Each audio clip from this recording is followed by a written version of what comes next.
I think for employers, they really have to think through why are they hiring to begin with. It's to ensure work gets done because things are overloaded.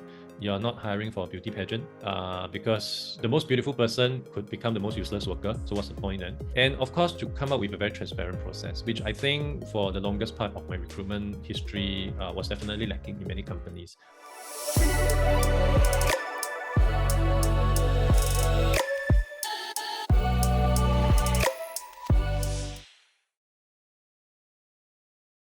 I have been in the HR, I would say the HR supplier scene for over the past 19 years. Contrary to many misconceptions, I've never practiced HR, but I've always been on the supplier side. So I have done recruitment agencies, career coaching, outplacement, consultancy, HR tech, HR certifications, and to what I'm doing today, which is providing fractional marketing support to HR tech vendors.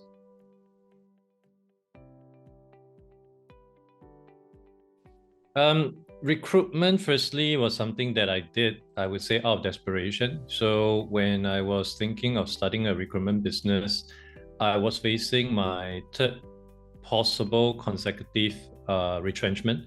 So the first two was with a couple of .com. Then 2003, I joined a airliner spare parts distributor. But that was during SARS. So for those of you who is too young to know, SARS is the OG of COVID-19. But it only lasted 6 months. But having said that, that 6 months was enough to scare many people. So in the midst of it, I was very worried that I might lose my job again. And so I was looking around and wondering to myself, how will I make sure that I won't get fired again? And I have a friend who was running a recruitment business, and it got me thinking, maybe if I'm my own boss, I wouldn't fire myself. And being young and naive, you don't overthink. So I just rounded up a few friends and we started a recruitment business.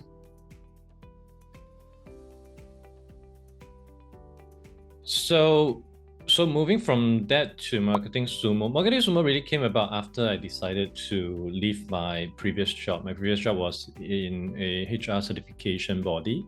It was quasi-government, so a lot of red tape and all that. And after that stint was ending, I was thinking, okay, maybe I just go back to the private sector, or I could just look at getting out of HR industry entirely, or I could go back to working for myself.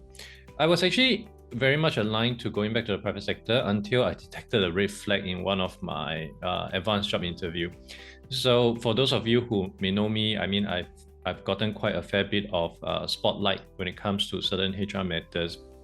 So people constantly put me up on those top X HR influencer lists and all that, which make many people think that I'm an influencer. So this company, this interviewer was actually telling me in an advanced stage that, I'm quite worried about your influencer status. So it seems like they feel it might not align to company's interests, which was complete opposite of how I see things. Because, I mean, being one, honestly, I did not do it intentionally, but it's not easy to become one. And when you become one, shouldn't you see it more as an asset rather than a liability? So that got me thinking, maybe the employment thing wouldn't work out for me. I seem so unemployable, I seem so opinionated. So I decided to, let's see what I can do next. So I've always been doing marketing across all my different jobs, businesses, etc. So I put out an SOS on LinkedIn. This is what I intend to do. If you need any help, let me know. And interestingly, almost overnight, I received 3 assignments, over and above 2 teaching assignments that I already secured. So that really put me on a very comfortable path. And of course, then I go ahead and incorporated Marketing Sumo more as a business entity to house all these different assignments. But I'm really focusing it as a solopreneur. I don't have intention to scale it. I don't wish to manage people. I can barely manage my kids, let alone other people's kids. So I just want to be very comfortable taking on assignments that I enjoy. I would see it more as a lifestyle business kind of thing, but at the same time, able to provide maximum value to the few companies that I work with.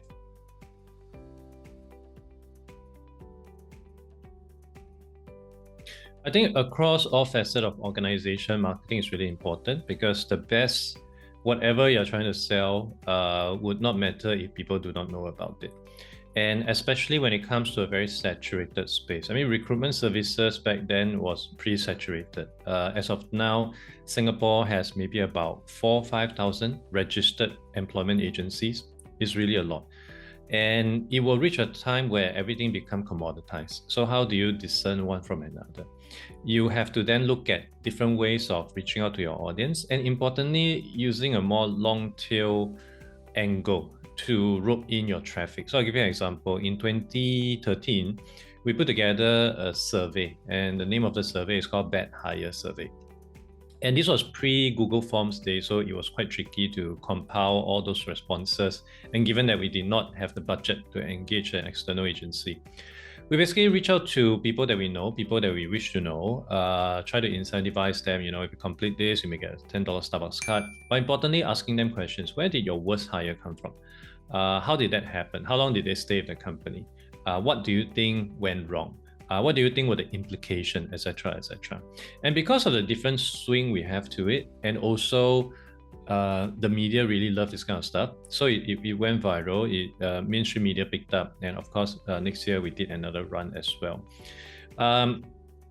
And something that, interestingly, until today, I don't really see many companies applying this playbook. Because at least in my part of the world, Singapore, if you look at mainstream media, they are constantly chasing their schedule, their deadlines, and they need all this different content.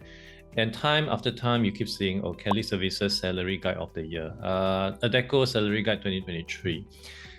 Even though it's so mundane, it's so much of the same old, mainstream media still lap it up.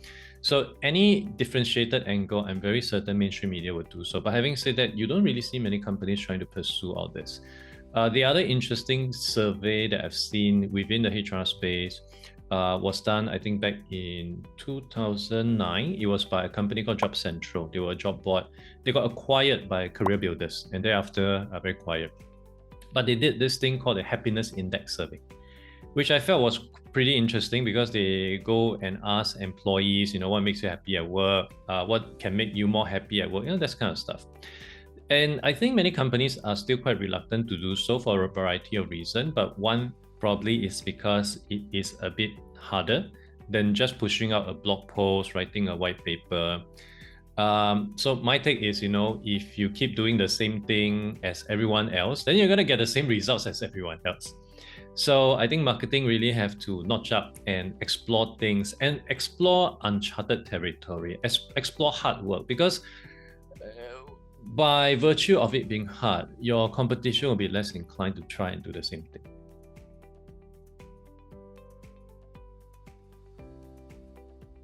I think it's really all about experimentation and testing things out. Obviously, I only share with you the successful case study.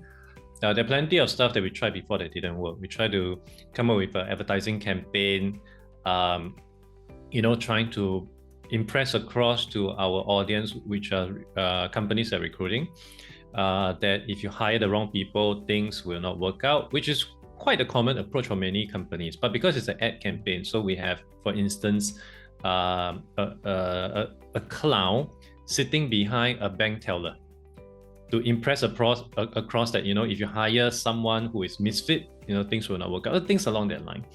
We thought that was quite intelligent, but nothing really much happened. And a lot of other stuff. So I think it's all about how do you identify small experiments that you can conduct, experiments that, yes, it may burn some money, but definitely will be things you have to consider trying. Because if you don't push the envelope, it's just status quo. And unless you're a monopoly in your space, your business will ultimately suffer. Yes, I actually handle 3 podcasts right now. So I have my own podcast, the Adrian Tan Show, although it is more about my conversation with guests on work-related matters, modern work stuff, maybe career pivots, etc. And I also have Work It by Channel News Asia. So that one I'm more of a co-host with my producer, who is the other co-host, to explore very specific topic on what is happening around work today. Things like maybe how do you give feedback to your boss and those kind of stuff. And lastly, I also host a podcast called Rolling Stories, which is supported by a company called Rolling Arrays. They are in SAP SuccessFactors implementation. And that actually allowed me to have very deep, insightful conversations with HR leaders on a very specific aspect of their work experience, be it HR leadership, on happiness, on employee engagement, etc. So I think all in, obviously podcast I think has been quite an interesting genre for me, because as much as I still cannot really stand listening to myself or listening to my own voice, which I think is quite common for many people, it is so much easier to edit podcasts. I'm still trying video. Video is so much tougher. And of course, the perfectionist in me often makes it even worse. So podcast is very easy to edit. It's very easy to take out the ums and all that, whereas video is a bit more challenging. So I really enjoy that. And I think importantly it allows me to really reach out and have deeper conversations with people. So I actually started my podcast many years ago when I was a huge fan. I'm still a huge fan of Tim Ferriss. So I was thinking, hey, it'd be cool if I can do something like that. I don't know how to do it. I don't know how to do editing. I have a friend who came about. I met up with him and he said, why don't we do it together? So he'll do the back end stuff, I'll do the front end stuff. So we did it. But it was too early days, 5 episodes, no traction, we stopped. I revisited this during COVID period because I realized, you're just constantly trapped at home. Why don't I put my microphone to good use and start talking to people, and also as a way to socialize with other people. So that's how things has grown, and it did result in my previous job. It also resulted in many other opportunities. Work It by CNA is definitely one of them. And also the thing is, it has brought about monetization as well. So right now I'm monetizing on my podcast. So I think all in, it has been very interesting. And I think importantly for many other companies, we talk about the survey thing. I think podcast is also something that B2B companies should really try to explore. Because just imagine it this way, if you try to, at least for my case, I have been reaching out to HR leaders, HR buyers for the longest time. And if you ask any of them, they'll tell you, one day I get maybe 10 cold emails asking me for the same thing. Would you want to see a demo? Can I show you a demo? And chances are you ignore them. But if you were to have another angle and tell them, no, I'm not trying to show you a demo. I just want to invite you to be a guest on my podcast. That angle is very different. And I think that by itself has allowed the third podcast I'm handling, Rolling Stories, to reach out and connect with so many HR leaders. Because without the podcast, they would have gone for a very direct approach. Would you want me to implement SAP SuccessFactors? So if you try to be less salesy and more educational, more insightful, and importantly try to appeal to the ego side of people, I think it's definitely something companies should consider exploring.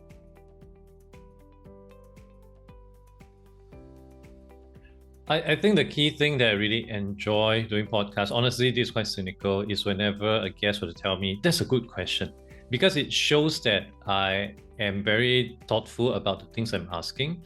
And often that is what I see engage myself in doing all this podcast. Because one good thing about podcasts or anything in life, the more reps you put in, the better you should be. If you go to the gym every day, if you do barbell curls every day, over time, you should have more muscles in your biceps.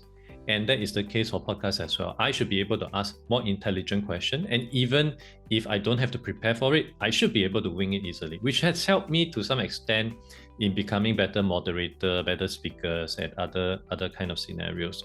But I think if I have to go back to one particular episode, I would say the face-to-face episodes definitely will be much more interesting, because when you're face-to-face, you are able to see body language. You are able to interject at the right time. Often when you do a podcast virtually, you may think that the person has stopped talking, but it's just a long pause. And then when you try to chime in and then they continue, things just become so awkward. Right. But face-to-face, you don't really get a problem, which I get a lot of face-to-face over at Workit because they prefer to do it on site. They prefer to do it at MediaCorp campus, and we have a podcast studio. And there have been many different conversations, but one of the key conversations I had was an episode about Gen Z. So before that, we did an episode about Gen Y boomers, Gen Y and Gen X on their perception of Gen Z. And then we had a part 2, which is Gen Z perception of what of their possession. So it's very interesting of how they look at things, what they think of things, and also they dispel the common misconception that Gen Z are strawberries. Maybe some of them, I dare say also some boomers are lazy. There will always be some people who just do not fit the norm, but that doesn't mean we should broad brush and categorize the entire category to be strawberries. I think this is something that we probably have to go back to my childhood trauma. Just kidding. But I think personally, I have never really been a big fan of anniversary, even birthday. I'm always reminded of the Seinfeld joke. So Seinfeld mentioned, what's so big about birthday? It's just one more year that you didn't die, which is really true. It's just one more year you didn't die, and I don't really fancy celebrating my own, let alone seeing others. But I think the most painful thing is, if you try on many different ways or platforms, if you do not want to be exposed to it, you just switch it off. But at least on LinkedIn, I haven't figured out how do I switch it off. So, and every day there'll be someone's anniversary, every day there'll be someone's birthday. And it's really becoming more of an annoyance when you're just trying to, at least for me, to use LinkedIn in a more meaningful way to connect with other people. And because I have so many connections, I have close to 40,000 followers, 30,000 connections. You can imagine every day it's going to be someone's birthday. Every day it's going to be someone's anniversary. So that over time just compounds. And if I find that's irritating, I find my own anniversary even worse, because every time it goes out, LinkedIn would trigger a message to everyone who follows me on my connection, and most people would just do the one-click congratulation. So on that day of my birthday, I would get like hundreds and hundreds of congratulations and all that.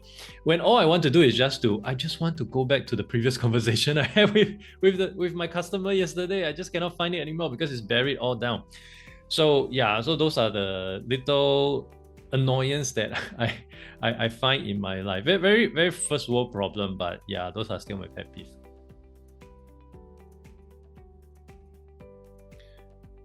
I think if you're looking to hire, people change job for more reasons right now. During my time when I was running my business from 2004 to 2014, it was very straightforward. Why are you changing a job? And in all honesty, because I need a job, because I want more money, because I want a place that is nearer to my house. Very practical reasons. But in today's context, it's a bit more, which is why you're seeing companies going cost-based marketing. We are on sustainability. We want to save the world. And even companies like BP, they are trying to rebrand themselves, etc. I've heard stories of Gen Z, if they happen to be working in any of those petroleum companies, they don't dare to tell their friends, because they'll be shamed. They'll be called out. They might even be cancelled. So in today's context, the emotional connect is much more important.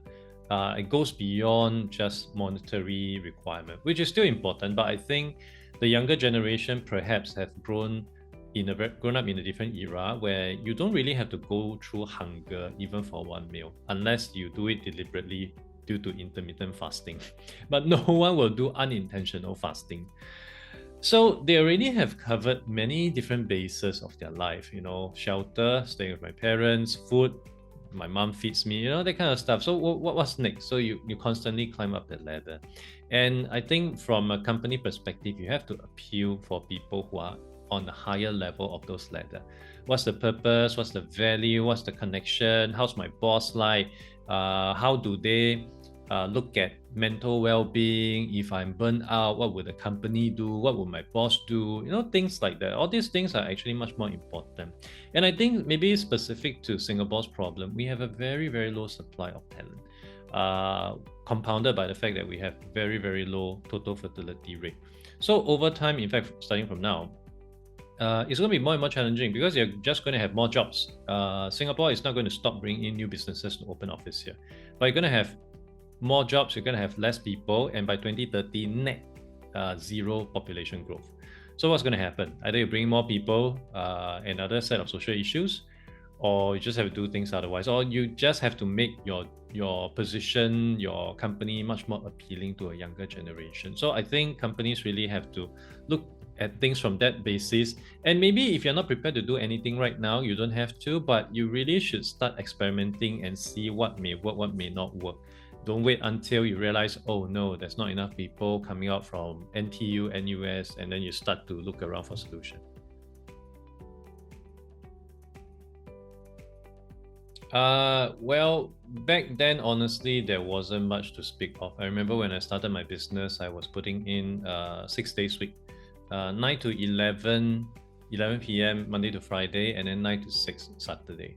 But that was also because I was running my own business. Right now, in my current capacity, I think it's much more achievable because I opt out of the rat race. So obviously, that is so much easier. But having said that, of course, even in doing my own things, you will never know when to stop. I had a better time maybe about 6 months ago when I was still working out of my dining table, because I can only occupy my dining table until like 6 p.m. Then I get chased away because we need to set the table for dinner. But right now I have a workstation at home. I can literally just sit here and work until 11 p.m. if I want to. But what's the point? One of the things that I've learned very well, and is from a coach called Eric Partaker. He has a book called 3 Alarms. And the basis of it is basically he set 3 alarms in his phone to ring, and each of the alarm actually symbolizes something. So one of it is on, I'm going to be from this alarm onwards, I'm going to do deep work. I can't remember what's the label for the second alarm, but the third alarm is something that I actually have in my phone. So every day 7 p.m. I'll set an alarm, and then I'll label the alarm world's best father. So that is a reminder to me to, okay, I got to stop whatever I'm doing. I got to spend time with my kids. So I think things like that constantly, we just need that reminder to stop doing things. And I think for the people out there, if they are having issue, they can even set an alarm. Oh yes, I remember what's the second alarm. The second alarm is to knock off. So I think about 5 p.m, just tell yourself, okay, this is a shutdown routine. So what's a shutdown routine? Final check of email, look at your calendar for tomorrow. What are your top 3 tasks? And calendarize those top 3 tasks. So for people like me, I don't really do things based on whim. So if I know that, okay, this is my first top priority, I have to find a slot in my calendar and put it in as an entry, so I know. So I think things like that would be much more helpful for you to really be fixated on deep work rather than, okay, let's see what I should do. Oh, let me go to TikTok for a while and all that. So the other thing is on social media bit, I have really detached myself from most social media. I don't do TikTok at all. I don't have another 45 minutes of per day of my life. I'm not really on IG, and I'm only pushing out things on Facebook and LinkedIn. And even so, I'm trying very much to not do it on mobile. So just do it on my desktop, which of course adds a layer of friction, which is fine. Because ultimately, I want to optimize for work-life balance. I'm not trying to optimize to become an influencer on any of those platforms.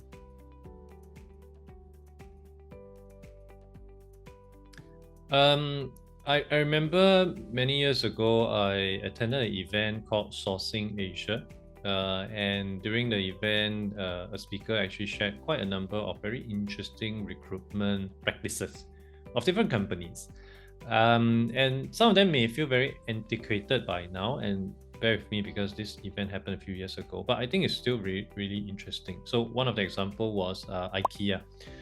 They were trying to hire someone. They slipped their job posting into the packages, and their customers who actually open it up, looking at the instruction menu, they found it, but they also found this leaflet advertising for jobs at IKEA. So that really worked well for them. And then the other one was a company that was trying to target software developers from a rival company. And software developers are known to work very late.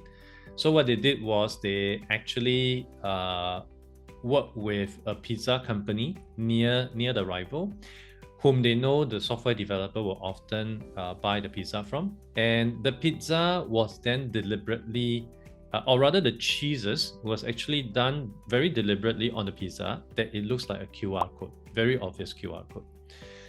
And engineers being engineers, they're like, hey, this looks like a QR code. Let me try to scan it. And they try to scan it and it actually worked. And it directed them to a job posting on the company. Many other different instances. So going beyond just the traditional post and pray, you just push out something on job board, which I think in today's context is really getting harder and harder because there's so much noise, and many job boards are still quite one-dimensional. It doesn't really allow you to put in things like your value, doesn't really help you to much in doing employer branding. If you're trying to target the Gen Xer, the boomers who are much more practical, it makes sense. I just want a job, tell me how much, I don't care about the rest. But the millennials, the Gen Z, they want to look at other stuff, but most job board doesn't allow that. So I think there are opportunities for companies to consider that and also to look at more of an offline approach.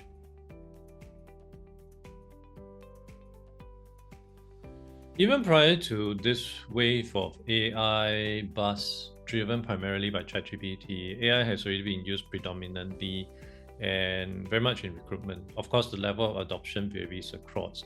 You have company like Textio using AI to teach you how to write a better job description.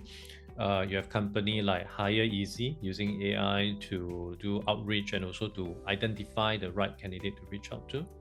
But I think beyond just looking at all these one-trick pony and sometimes expensive tools that only cater to enterprises, with tools like ChatGPT, etc., you can really appeal to a wider audience. The SME, they may not have the budget.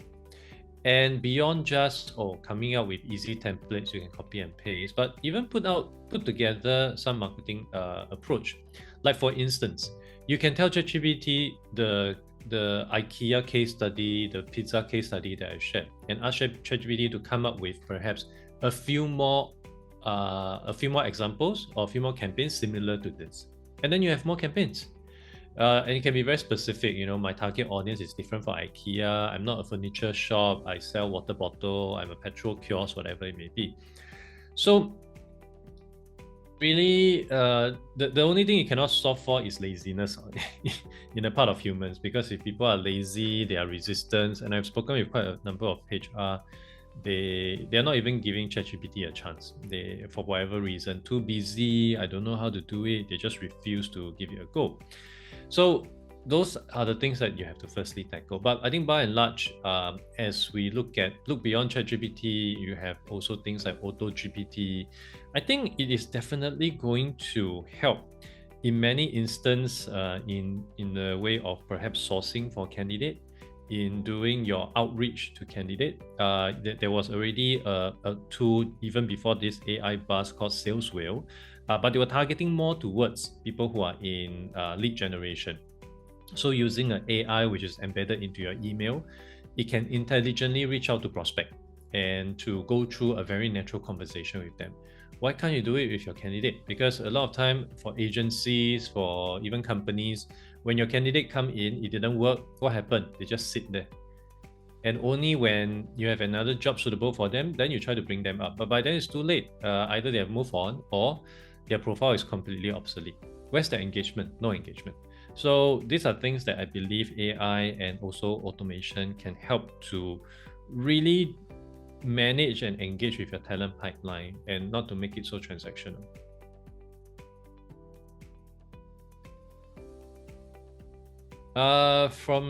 Okay, so again, I think this may be quite outdated because I have not done full-time recruitment for quite some time, but definitely for any agency recruiter back then, the trail is when you close a placement, you make a placement, because that is where the building will come in. And I think if I have to think back, it's really my very first placement. I remember it was with a company called Ascenders. They are no longer around. They've merged with another company, but they're in corporate real estate. And I managed to close a information system manager guy. and I think we invoiced a client, if I'm not wrong, $7,000. And bear in mind, this was during the days when there were still fax machines. I remember when the fax came in, the payment advice of the fax came in, we were literally shouting in the office because, we finally have money. We were struggling a bit during those initial days. But I think across the board for agency recruiters especially, it is still trying to complete the placement, and of course to ensure that the client is happy with the candidate that you brought in.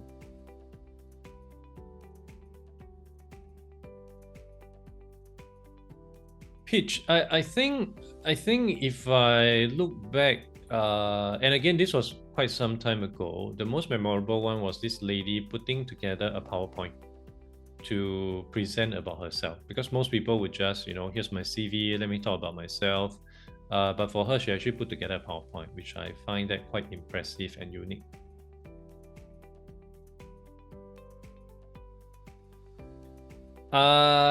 It did very much more initially, but I dare say for most agency recruiter, after a while you just get so used to it. But it also made me realize, I actually wrote a commentary on Channel News Asia about this. Around year 2000, and I think this was before I got enlisted into military service, I was working as a temp staff for NTUC Income, which was an insurance company here in Singapore. And again, this was back in the days, and they literally print out rejection letter and they mail to every single applicant. Now, having said that, the number of applications back then was much lesser because everything comes through snail mail. But I thought that was a very interesting gesture. So you basically just lump everyone together, you do a mail merge, you print out, you put in the envelope, you mail things out.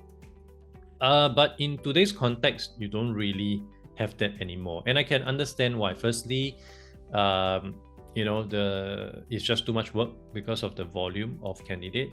But having said that, you can counter and say, but people are applying through email nowadays. It should be solvable through technology, which is true.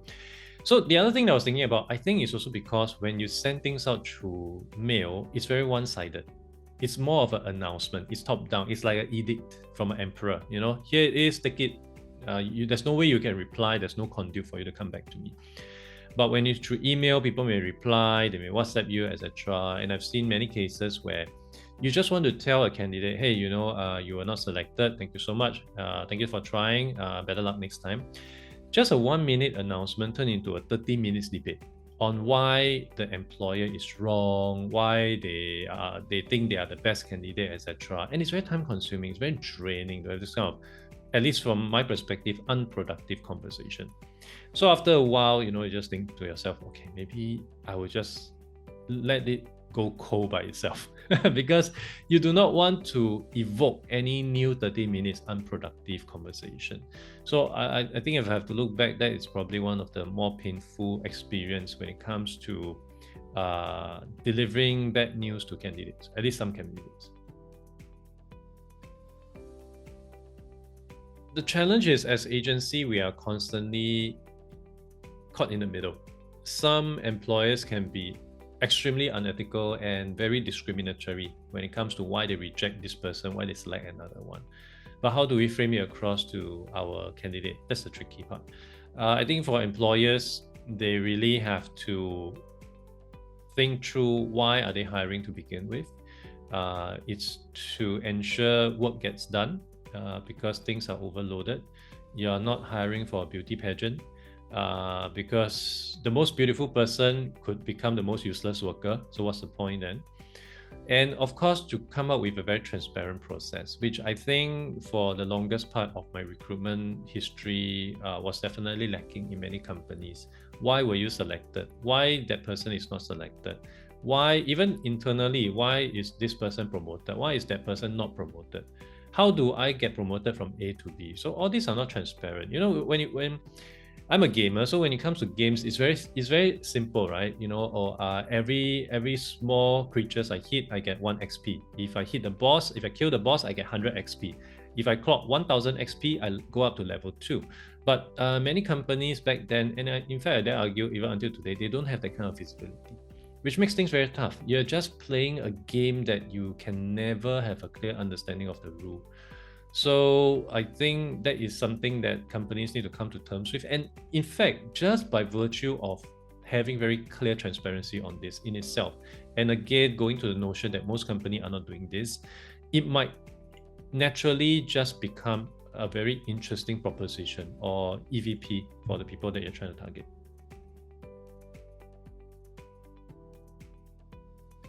I think it's really trying to get to know many people that you otherwise wouldn't. Even though for an introvert like me, it can be very draining at times, especially end of the day after speaking with people for so many hours. But it's still very nice to strike up that relationship. And even to some extent, some of the people that I dealt with, are still people that I connect with, people that we still talk to each other. So I think it's really the friendship that one has made along the way. I would say for some time it has always been so in Singapore there was a recruitment TA WhatsApp group, so I was part of it. But I mean, since I don't do recruitment full time, I'm no longer in it. But of course, there's also HR media. There's also a lot of people that you can follow online. There's just plenty of information out there. I used to learn how to do Boolean search through YouTube videos. So for anyone out there who is keen to keep abreast of all this because they're still in this function, it's just a matter of where you get those information from. Do you prefer to listen to podcasts? There's recruitment podcasts. Do you prefer to watch? There's videos on it. You can go LinkedIn Learning. There's also newsletter. So there's plenty of way for one to keep abreast of what's going on.